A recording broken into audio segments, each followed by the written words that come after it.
முள்ளிவாய்க்கால் நினைவேந்தல் மற்றும் சர்வதேச இனக்கொலை நாள் நிகழ்வை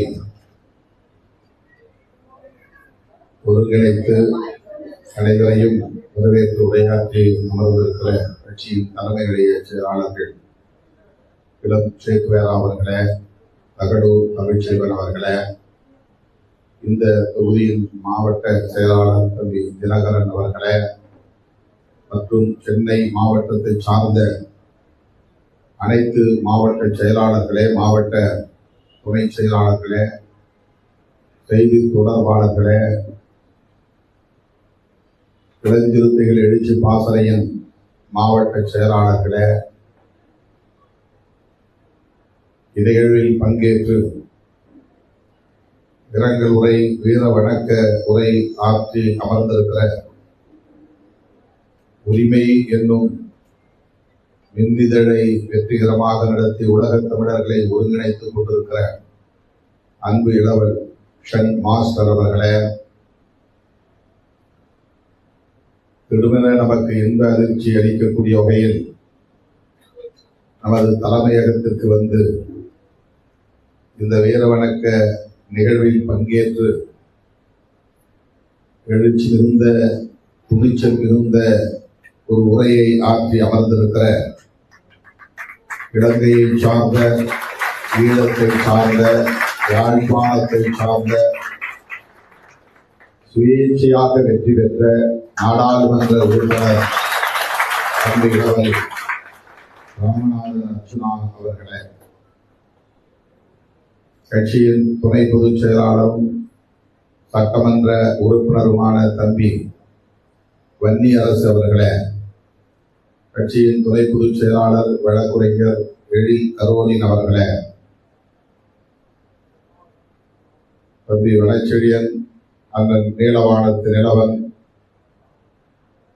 தம்பி பாவலன், இரான் அச்சோனை உள்ளிட்ட இயக்கத்தின் முன்னோடிகளே, மாநில பொறுப்பாளர்களே, மண்டல பொறுப்பாளர்களே, கட்சியின் பொருளாளர் தம்பி மேனாள் சட்டமன்ற உறுப்பினர் SS பாலாஜி அவர்களே, திரளாக கூடியிருக்கிற என் உயிரின் உயிரான விடுதலை சிறுத்தைகளே,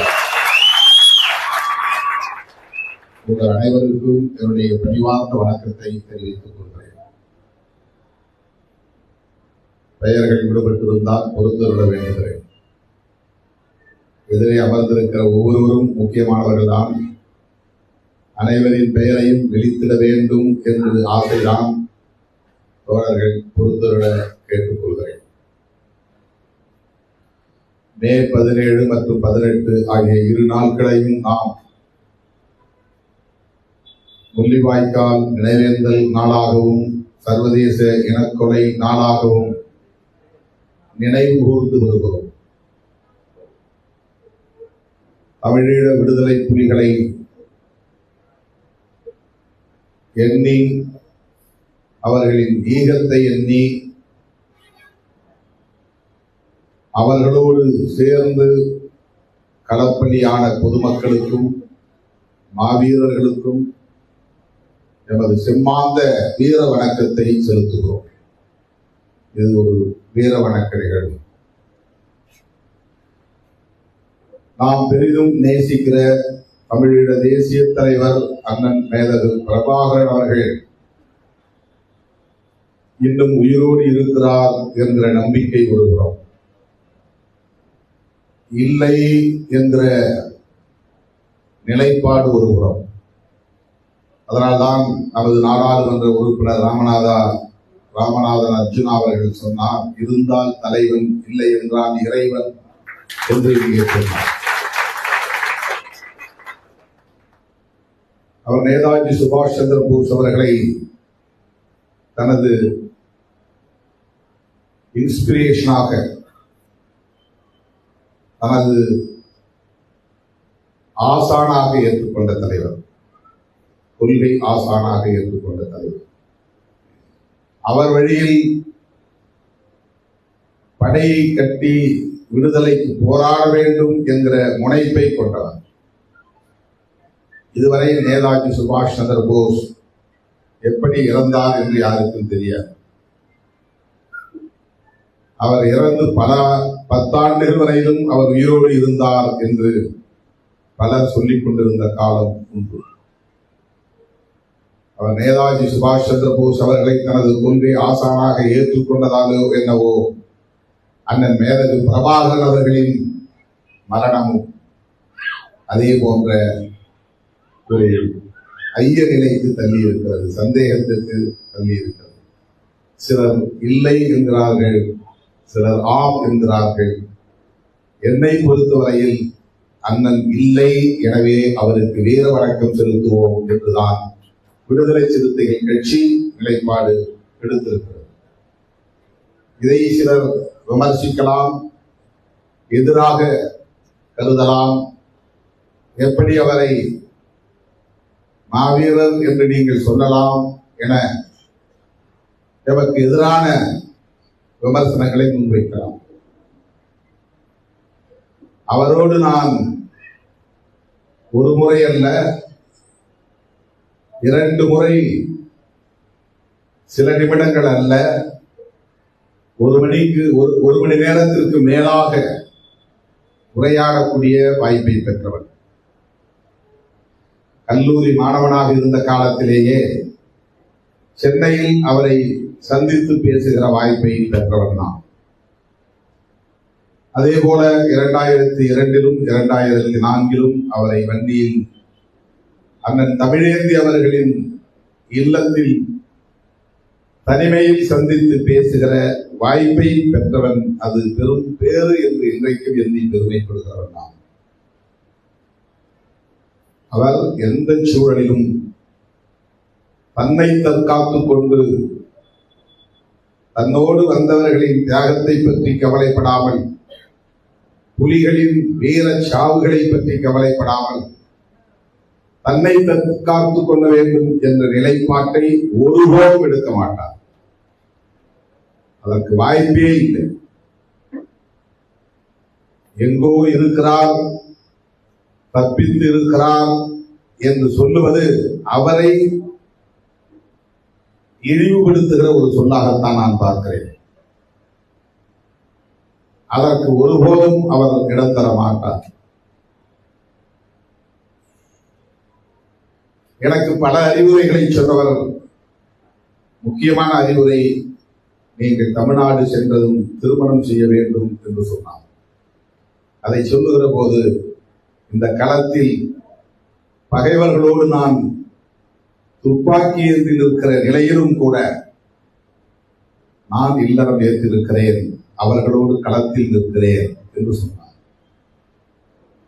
மனைவி மக்களை பாதுகாப்பாக ஒரு இடத்திலே வைத்துவிட்டு தான் மட்டும் களத்திலே இருப்போம் என்று கூட அவர் எண்ணியவில்லை.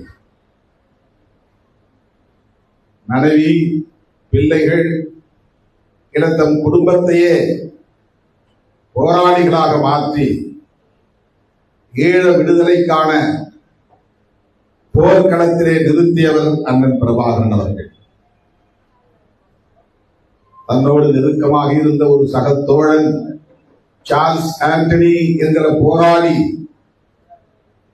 சாவகச்சேரி தாக்குதல் என்று கருதுகிறேன். அந்த தாக்குதலில் களப்பலியானதை தொடர்ந்து தன்னுடைய மூத்த மகனுக்கு அந்த போராளியின் பெயரை, சார்ல்ஸ் ஆண்டனி என்கிற பெயரை சூட்டியவர் அண்ணன் பிரபாகரன் அவர்கள். அவரும் களப்பலி ஆனார்.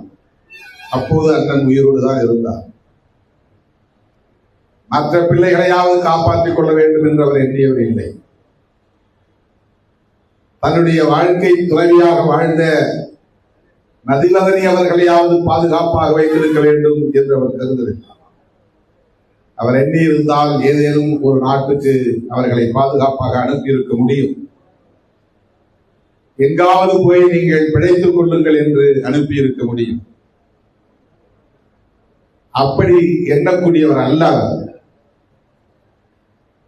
நாம் வென்றாலும் களத்தில் நின்று வெற்றி பெறுவோம், வீழ்ந்தாலும் களத்தில் சேர்ந்தே வீழ்வோம் என்று குடும்பத்தோடு களத்தில் நின்றவர்.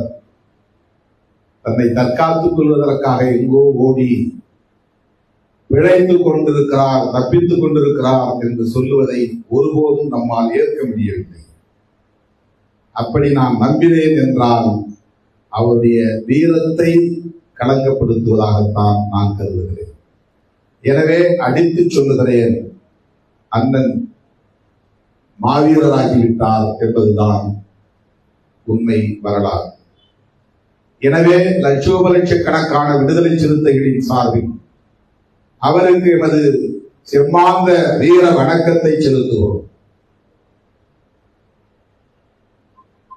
நாடாளுமன்ற உறுப்பினர் ராமநாதன் அர்ஜுனா அவர்கள் தமிழ்நாட்டுக்கு வந்திருக்கிறார் என்பதை நேற்று ஊடகங்களின் மூலம் தான் அறிந்தோம். அவ்வப்போது சமூக ஊடகங்களில் அவருடைய பேச்சை நான் கேட்டிருக்கிறேன். மிகவும் துணிச்சலாக சிங்கள சபையில், அந்த சிங்களவர்களின் ஆதிக்கம் நிறைந்த சபையில் அந்த பிரபாகர் அவர்களின் பெயரை உச்சரிக்கக்கூடிய துணிச்சலை பெற்றவராக அர்ஜுனா இருக்கிறார் என்பதை எண்ணி நான் பெருமைப்பட்டிருக்கிறேன். திடீரென்று வன்னியரசு சொன்னார், அர்ஜுனா நம்முடைய அலுவலகம் வந்திருக்கிறார் என்று சொன்னார். நான் நினைத்தேன் இப்போது அமைச்சராக இருக்கிற தம்பிதான் வந்திருக்கிறாரோ என்று கருதுகிறேன். ஆதவ் அர்ஜுனா அவர் நம்மிடமிருந்து போனவர் தான். அவர்தான் வந்திருக்கிறாரோ என்று எனக்கு தோன்றியது. யார் என்று மீண்டும் கேட்டேன். இலங்கை எம்பி வந்திருக்கிறார் என்று சொன்னார். நீங்கள் அழைப்பு விடுத்தீர்களா என்று கேட்டேன். இல்லை, இந்த நிகழ்வு எப்படியோ அவருக்கு தெரிந்திருக்கிறது, நான் கட்டாயம் விடுதலை சிறுத்தைகளின் அலுவலகம் வருவேன் என்று உரிமையோடு சொன்னார். அப்படி உரிமையோடு நம்மை தேடி வந்து இந்த நிகழ்விலே பங்கேற்று அந்த பிரபாகர் அவர்களின் வீரம் செறிந்த வரலாறு குறித்து இங்கே அவர் உரையாற்றியதை நான் பெருமையோடு பாராட்டுகிறேன். ஆனால் எனக்கு ஒரு கவலை.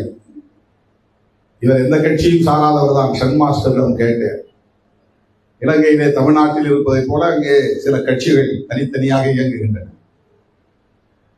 அதன் மேலகு பிரபாகரன் அவர்களுக்கு பிறகு தனித்தனி இயக்கங்களாக அவர்கள் இயங்குகிற நிலையில் ஒருவருக்கொருவர் விமர்சித்துக் கொள்கிற நிலை இருக்கிறது. யாரோடு நாம் சேர்ந்து படம் எடுத்துக் கொண்டாலும் அவரை பிடிக்காதவர்கள் நம்மை கடுமையாக விமர்சிக்கிறார்கள். ஆகவே இவரோடு இன்றைக்கு நாம் மேடையில் இருக்கிறோம். இவருக்கு பிடிக்காதவர்கள் யார் யாரோ நம்மை விமர்சிப்பார்களோ என்ற அடிப்படையில் ஷன் மாஸ்டரிடம் கேட்டேன். அவர் எந்த கட்சியும் இல்லை, சுயேட்சையாக இருந்து வெற்றி பெற்றவர். சுயேட்சையாக வெற்றி பெறக்கூடிய அளவுக்கு அவருக்கு மக்களிடையே ஒரு வரவேற்பு இருக்கிறது, செல்வாக்கு இருக்கிறது என்பது பாராட்டுதலுக்குரியது. இலங்கையிலே இருக்கிற தேர்தல் முறைக்கும் இந்தியாவிலே இருக்கிற தேர்தல் முறைக்கும் பெரிய வேறுபாடு உண்டு. இந்தியாவிலே ஒரே ஒரு வாக்கு கூடுதலாக ஒருவர் பெற்றால் அவர் வெற்றி. திருப்பத்தூரிலே அப்படித்தான். திமுக அமைச்சரை விட ஒரு வாக்கு கூடுதலாக பெற்றவர் வெற்றி. ஆனால் இலங்கையில் அப்படி அல்ல. ஒவ்வொரு வேட்பாளரும் அல்லது கட்சியும் பெறுகிற வாக்குகள் எத்தனை சதவிகிதம் என்பதை கணக்கிலே கொண்டு அந்த சதவிகிதத்தின் அடிப்படையில் உறுப்பினர்களை அவர்கள் தேர்வு செய்வார். இன்றைக்கு தமிழ்நாட்டிலே திமுக கூட்டணிக்கு கிடைத்த சதவிகிதம் எவ்வளவு? அந்த சதவிகிதத்திற்கு சமமான எண்ணிக்கை உள்ள நாடாளுமன்ற உறுப்பினர், சட்டமன்ற உறுப்பினர்கள் தேர்ந்தெடுக்கப்பட்டிருக்கிறார்களா என்றால் இல்லை. ஆனால் அதுவே இலங்கையராக இருந்திருந்தால் அந்த எண்ணிக்கை இன்னும் கூடியிருக்கும். சதவிகிதத்தின் அடிப்படையில் உறுப்பினர்களை தேர்வு செய்கிற போது ஒவ்வொரு கட்சியும் கட்டாயம் அங்கே உறுப்பினராக இடம்பெற முடியும், அவர்கள் பெறுகிற வாக்கு சதவீதத்தின் அடிப்படையில். ஆனால் இந்தியாவில் அப்படி அல்ல. ஒரே ஒரு வாக்கு வெற்றியை தீர்மானிக்கிறது. எதிர்த்தரப்பில் இருக்கிறவர் வாங்கிய அத்தனை வாக்குகளும் பயன் இல்லாமல் போய்விடுகிறது. ஆனால் இலங்கையில் இருக்கிற தேர்தல் முறையில் ஒவ்வொரு வாக்கும் மதிப்புடையதாக மாறுகிறது. ஒவ்வொரு கட்சிக்கும் சதவீத அடிப்படையில் நாடாளுமன்றத்தில் இடம்பெறுகிற வாய்ப்பை அது தருகிறது. அதை ஆங்கிலத்தில் PR சிஸ்டம் என்று சொல்வார்கள். தமிழ்நாட்டிலே சொன்னால் அங்கே PR இருக்கிறார்களா என்று சொல்வார்கள். PR என்றால் இங்கே அதை சாதியாகத்தான் பார்ப்பார்கள். ப்ரொபோர்ஷனேட் ரெப்ரசன்டேட்டிவ் சிஸ்டம் என்று பெயர், விகிதாச்சார பிரதிநிதித்துவம் என்கிற பெயர். அப்படிப்பட்ட அந்த தேர்தல் முறையில் வெற்றி பெற்றிருக்கிற அன்பு இளவன் ராமநாத அர்ச்சுனா அவர்கள் தடை செய்யப்பட்ட ஒரு இயக்கத்தின் தலைவரின் படம் பின்னணியில் இருக்கிற சூழலில் என்னை அங்கே கைது செய்ய வாய்ப்பு இருக்கிறது என்று சொன்னார். அதை பெருமையாக கருதுங்கள், பெருமையாக கருதுகிறேன் என்று அவரே சொன்னார். நான் மீண்டும் சொல்லுகிறேன், அது உங்களுக்கு வாய்த்த ஒரு பெருமை. நீங்கள் நாடாளுமன்ற உறுப்பினர், அவ்வளவு இலகுவாக உங்கள் மீது கை வைக்க முடியாது என்று நான் நம்புகிறேன். அதுவும் நீங்கள் ஒருங்கிணைத்த நிகழ்ச்சி அல்ல, நாங்கள் ஏற்பாடு செய்த நிகழ்ச்சி. அதுவும் இலங்கையில் நடைபெற்ற நிகழ்ச்சி அல்ல, அது தமிழ்நாட்டில் நடைபெற்ற நிகழ்ச்சி. இங்கேயும் அதற்கு தடை உண்டு. ஆனால் இது ஒரு அரங்க நிகழ்ச்சி. எனவே இதையெல்லாம் எதிர்கொள்ளும் துணிச்சல் தமிழ் தேசிய இனத்திற்கு தேவை. அதைத்தான் தம்பி வன்னியரசு இங்கே கொடாய் இருந்த போது எப்படி நாம் எதிர்கொண்டோம் என்பதை சுருக்கமாக சொன்னார். ஐயா நெடுமாறன் அவர்கள் ஒருங்கிணைத்த நிகழ்ச்சி ஒன்று ஆனந்த் தியேட்டர் அருகே இருந்த ஒரு அரங்கில் நடந்தது. தேசிய தலைவர்கள் அத்தனை பேருமே புலி என்று உச்சரிக்க அச்சப்பட்டார்கள். பிரபாகரன் என்கிற பெயரை உச்சரிக்க அச்சப்பட்டார்கள். நான் எழுந்ததும் பேசினேன். ஈழம் என்றால் புலிகள், புலிகள் என்றால் ஈழம். ஆகவே ஈழ அரசியலை பேசுவோம் என்றால் புலிகளின் அரசியலை பேசித்தான் ஆக வேண்டும். அதிலே நமக்கு என்ன அச்சம் இருக்கிறது, தயக்கம் இருக்கிறது? நான் திரும்ப திரும்ப சொல்லுவேன், அண்ணன் பிரபாகரன் பெயரை நீங்கள் கொடாவில் என்னை சிறைப்படுத்துங்கள் என்று நான் அந்த அச்சத்தை அன்றைக்கு தகர்த்தேன். அந்த அரங்கத்தில் அந்த அச்சத்தை, அந்த பீதியை நான் தகர்த்தேன். 2002 நாம் மானுடத்தின் தமிழ் கூட நிகழ்ச்சியில் பங்கேற்பதற்காக திரைத்துறையை சார்ந்தவர்களையும், எழுத்து, இலக்கியம் போன்ற தளங்களில் பணியாற்றக்கூடியவர்களையும் தேர்வு செய்து அழைப்பு விடுத்த போது அரசியல் களத்தில் இருந்து யாரேனும் ஒருவரை அழைக்க வேண்டுமே என்று கலை இலக்கிய பேரவையின் பொறுப்பாளர் அண்ணன் புதுவை ரத்தினதுரை அவர்கள் அண்ணன் மேலகு பிரபாகரன் அவரிடத்திலே போய் கேட்டாராம். இது அவரே சொன்னது. வீரசிங்க மண்டபத்திலே நடைபெற்ற நிகழ்ச்சியின் போது யாழ்ப்பாணத்திலே அந்த அரங்கில் நாங்கள் பேசி முடித்த பிறகு அவர் சொன்ன வார்த்தை, தம்பி, உங்களை அழைக்க வேண்டும் என்று நாங்கள் முடிவு செய்யவில்லை, தலைவர் தான் முடிவு செய்தார் என்று சொன்னார். நாங்கள் அரசியல் பிரிவில் இருந்து யாரை அழைப்பது? திரைப்படத்துறையில் இருந்து புகழேந்தி தங்கராஜ், ஓவியர், அந்த கலை இலக்கிய தளத்தில் இருந்து ஓவியர் மருது, இலக்கிய தளத்தில் இருந்து கவிஞர் இன்குலா, அதே போல எழுத்தாளர் ஜெயபிரகாசம். அரசியல் தளத்திலிருந்து யாரை அழைப்பது என்று எங்களுக்கு ஒரு தடுமாற்றம் இருந்தது. அவரிடத்தில் நான் போய் சொன்னேன், ஒரு துன்புச்சீட்டிலே பெயரை எழுதி கொடுத்தார். நான் பிரித்து பார்த்தேன், திருமாவளவன் என்று இருந்தது.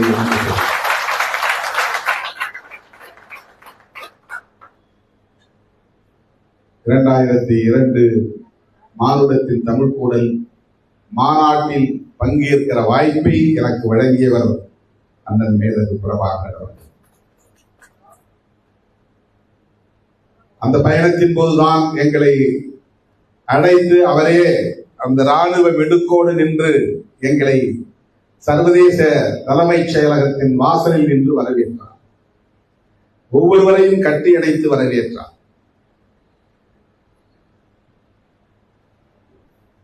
ராமநாதன் அர்ஜுனா அவர்கள் கேட்டார், நீங்கள் எப்போதாவது ஆமைக்கறி சாப்பிட்டது உண்டா என்று. அதற்காக சொல்லுகிறேன், எங்களை அழைத்துக் கொண்டு போய் பக்கத்தில் அமர வைத்து, அவருடைய இருக்கைக்கு அடுத்து வலதுபுறத்திலே என்னை அமர வைத்து விருந்து அளித்த போது என் இலையிலே மாமிசம் இல்லை. அவர் பார்த்துவிட்டு தன்னுடைய இலையில் இருந்து கோழிக்கறி எடுத்து வைத்தார், வறுத்த கோழிக்கறி. அண்ணா, நான் சாப்பிடுவதில்லை. சிக்கன் சாப்பிடுவதில்லையா என்று கேட்டார். இல்லை, நான் நான்வெஜ் சாப்பிடுவதே இல்லை. உடனே சொன்னார், இது என்ன சைவ சிறுத்தையா என்று கேட்டார். சைவ சிறுத்தையா என்று கேட்டார். எல்லோரும் அங்கே அத்தனை பேரும் கொண்டு சிரித்தார்கள். அவ்வளவு நகைச்சுவை உணர்வுள்ளவர். விருந்து முடித்த பிறகுதான் என் காதோரம் வந்து சொன்னார், நாளை காலை 5 மணிக்கு உங்களை நான் சந்திக்க விரும்புகிறேன். சேரலாதன் உங்களை அழைத்து வருவார். நான் தமிழேந்தி இல்லத்தில் காத்திருப்பேன் என்று சொன்னார். அடுத்த நாள் தான் தனியே நான் அவரை சந்திக்கிற வாய்ப்பு பெற்றேன். இது ஒரு தகவலுக்காக. இதை எத்தனையோ முறை நான் பேசியிருக்கிறேன் என்றாலும் மீண்டும் நான் நினைவூட்டுகிறேன்.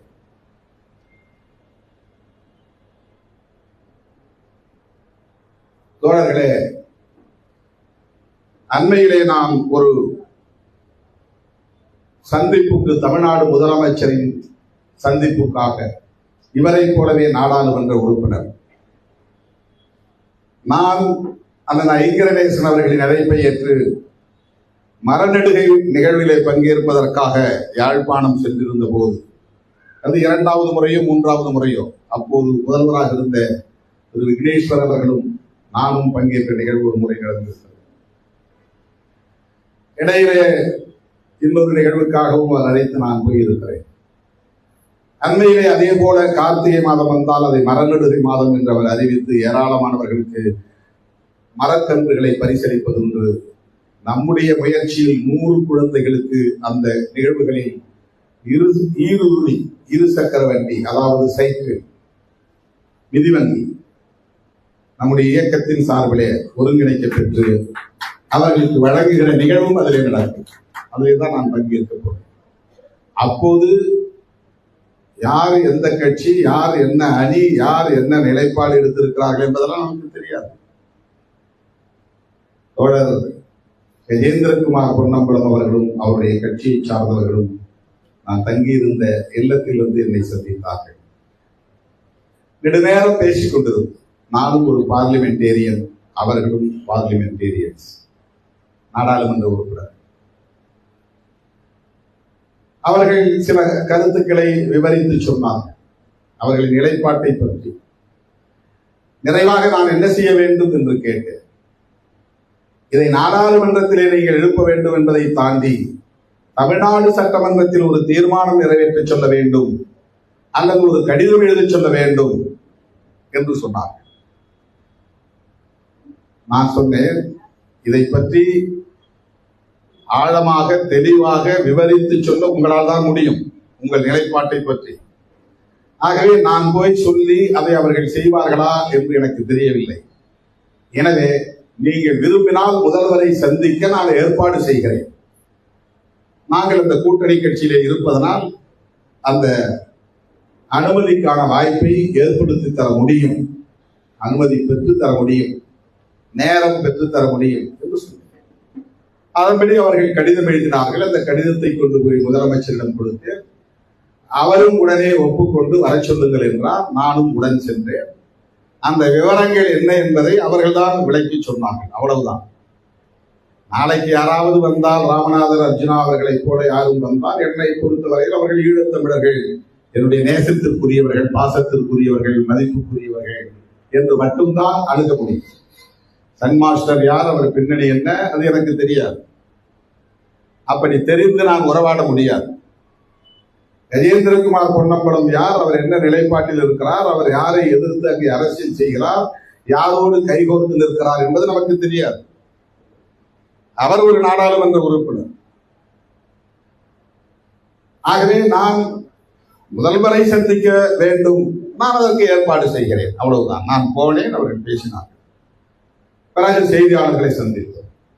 அந்த செய்தியாளர்கள் சந்திப்பில் நான் ஒன்றை சொன்னேன், ஈழம்தான் தீர்வு. இதை சொல்லிட்டு தான் சொல்றேன். ஈழம்தான் தீர்வு. ஏன்னா தமிழ்நாட்டில தொடர்ந்து ஈழம்தான் தீர்வு என்பதை திரும்ப திரும்ப சொல்லிக் கொண்டிருக்கிற இயக்கம் விடுதலை சிறுத்தைகள் கட்சி. ஈழம் குறித்து உலக தமிழர்களிடையே பொது வாக்கெடுப்பு நடத்த வேண்டும் என்கிற கருத்தையும் தொடர்ந்து சொல்லி வருகிற இயக்கம் விடுதலை சிறுத்தைகள் கட்சி. ஆனால் நடைமுறை அரசியல் என்பது முக்கியமானது. இன்றைய நிலையில் சர்வதேச சமூகத்தின் நல்லெண்ணத்தை பெறாமல், அவர்களின் ஆதரவை பெறாமல், அவர்களின் ஒத்துழைப்பை பெறாமல் நம்மால்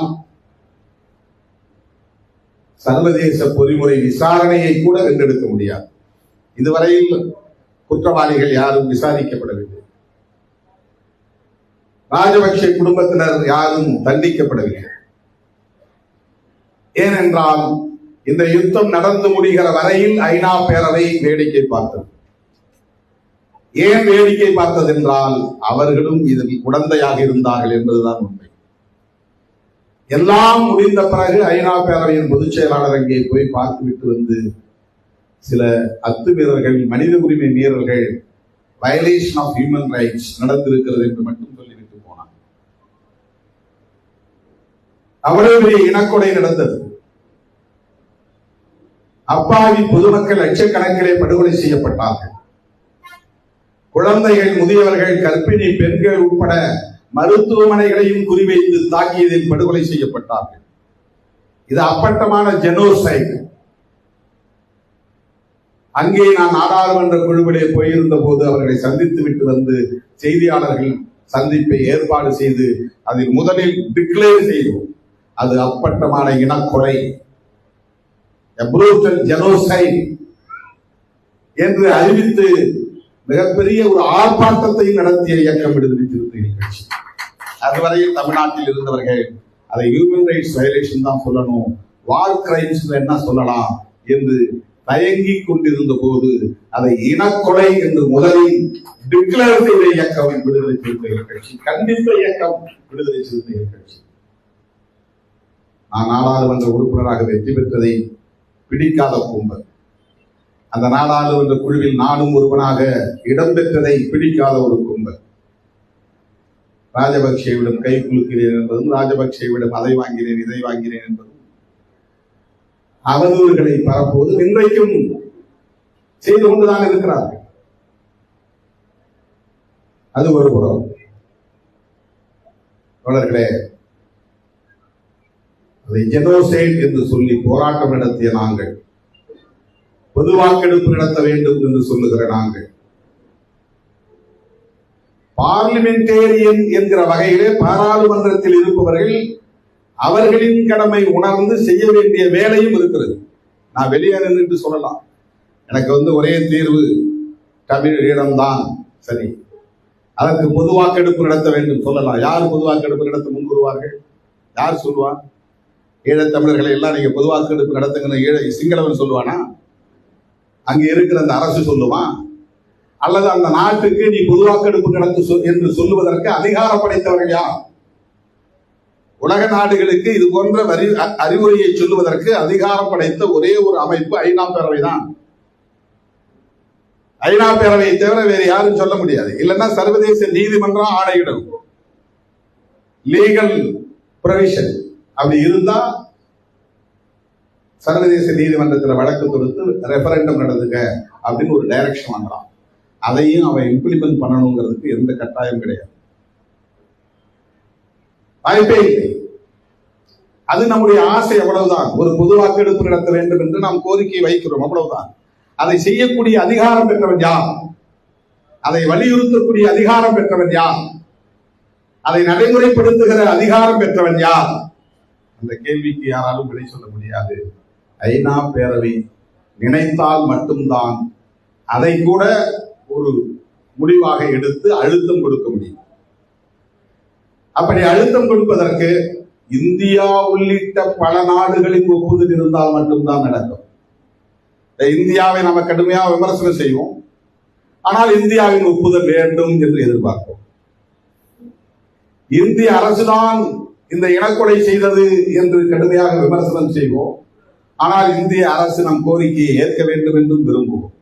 இந்த முரண்கள் நம்மிடையே இருக்கிறது. அது ஒரு முரண். அதனால் நம் கண் முன்னால் இந்த புதிய அரசு ஒரு கான்ஸ்டிடியூஷனல் அமெண்ட்மெண்ட், புதிய சட்டம், அமெண்ட்மெண்ட் கூட இல்லை, புதிய அரசமைப்பு சட்டத்தை எழுதுவதற்கான முயற்சியை மேற்கொள்கிறார்கள். நாம இங்க பாரதிய ஜனதா கட்சி அப்படி ஒரு முயற்சியை எடுக்கிறதுங்கிறத சொல்லி ராகுல் காந்தி வரையிலும் எதிர்ப்பு கிளம்பியதால் அவர்கள் அப்படியே போட்டாங்க. வாஜ்பாய் பிரதமரான உடனே நான் கான்ஸ்டிடியூஷன் மாற்ற போறேன்னு சொன்னார். அப்ப கடுமையான எதிர்ப்பு இருந்துச்சு. அவர் மைனாரிட்டி அரசு நடத்தினார். பல கட்சிகளின் ஆதரவோடு தான் அவர் ஆட்சி நடத்தினார். இப்ப தமிழ்நாட்டுக்குள்ள ஒரு ஆட்சி உருவாகி இருக்கிற மாதிரி பல கட்சிகளின் ஆதரவோடு தான் இங்கே அவர் ஆட்சி நடத்தினார். அப்ப அவரால் கான்ஸ்டிடியூஷனை தூக்கி எறிய முடியல, புதிய கான்ஸ்டிடியூஷன் உருவாக்க முடியல. ஆனால் அதை மீளாய்வு செய்வதற்கென்று வெங்கடாச்சலையா கமிஷன் ஒரு கமிஷனை போட்டார். அவங்களுடைய டார்கெட்டே என்னன்னா இந்த கான்ஸ்டிடியூஷனை மாத்தணும். இப்ப குறைந்தபட்ச உரிமை கூட இல்லாத ஒரு கான்ஸ்டிடியூஷன் என்னன்னா 13th அமெண்ட்மெண்ட் ஒன்று உருவாக்கி இருக்கிறாங்க. அதுல ஒரு அமெண்ட்மெண்ட் அது இலங்கை அரசும் இந்திய அரசும் சேர்ந்து போட்ட ஒப்பந்தத்தின் அடிப்படையில் மாகாண அரசுகளை நிறுவுவது, தேர்தல் முறைப்படி முதல்வர்களை தேர்ந்தெடுப்பது, அது அடிப்படையிலான சில அதிகார வரையறைகள் அவர்களுக்கு தரப்பட்டது. அவ்வளவுதான். இதை ஏற்காமல் இப்போது வந்திருப்பவர்கள் அதையும் மாற்ற வேண்டும். ஒரே யூனிட்டரி கவர்மெண்ட், இங்க இருக்கிற மக்கள், ஆளும் வர்க்கம் சிங்கள மக்கள் தான், அவர்கள் மட்டும்தான் எப்போதும் ஆட்சி பீடத்தில் இருக்க முடியும் என்கிற நிலையில் ஒரு அரசமைப்பு சட்டத்தை, புதிய சட்டத்தை கொண்டு வர வேண்டும் என்று முயற்சிக்கிற போது நாடாளுமன்ற உறுப்பினர்களாக இருந்தவர்கள் இதற்கு என்ன எதிர்வினையாற்றினார்கள் என்கிற கேள்விகள்.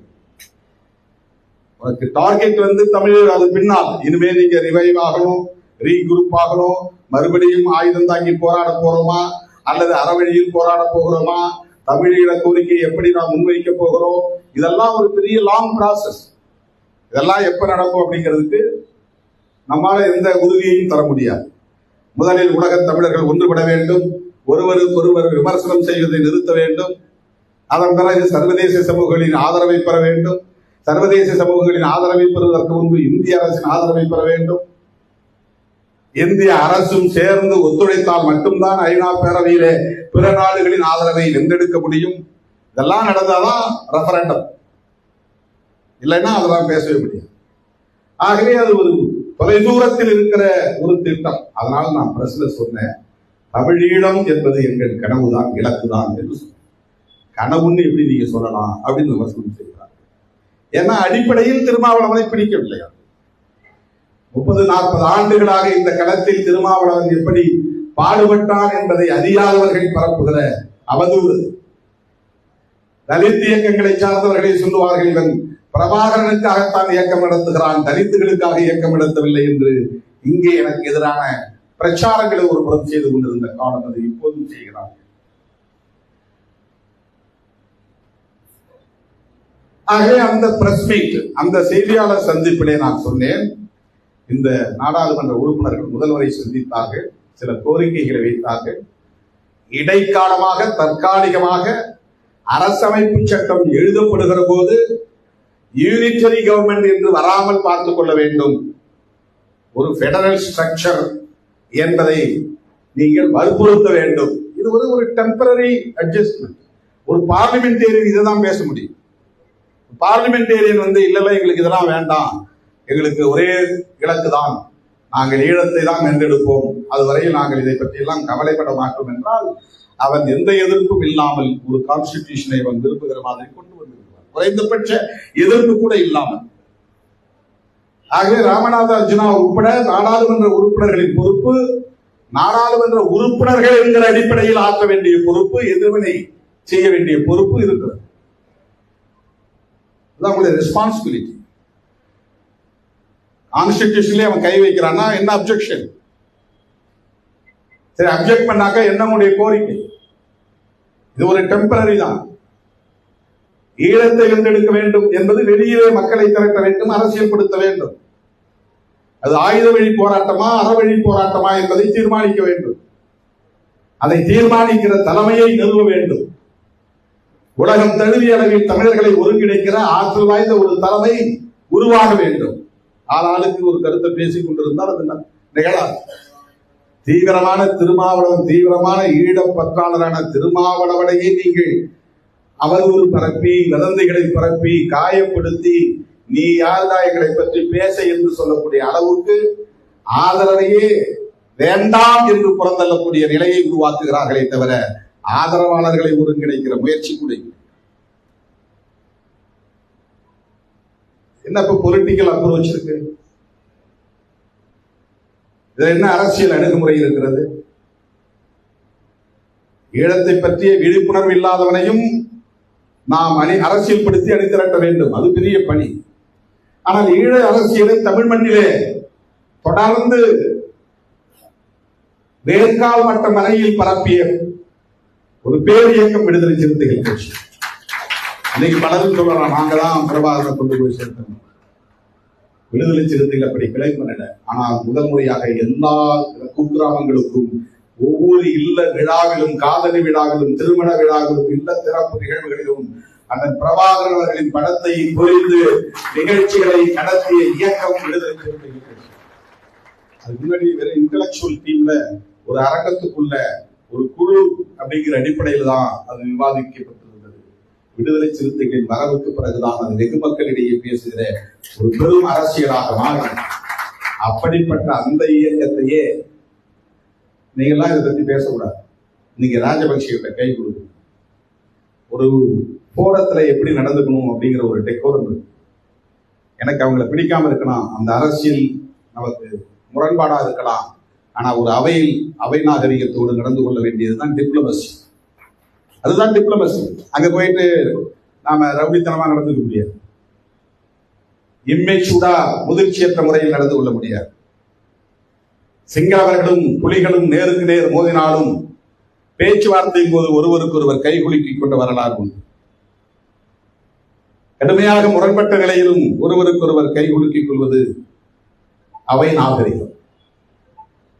அவ்வளவுதான்.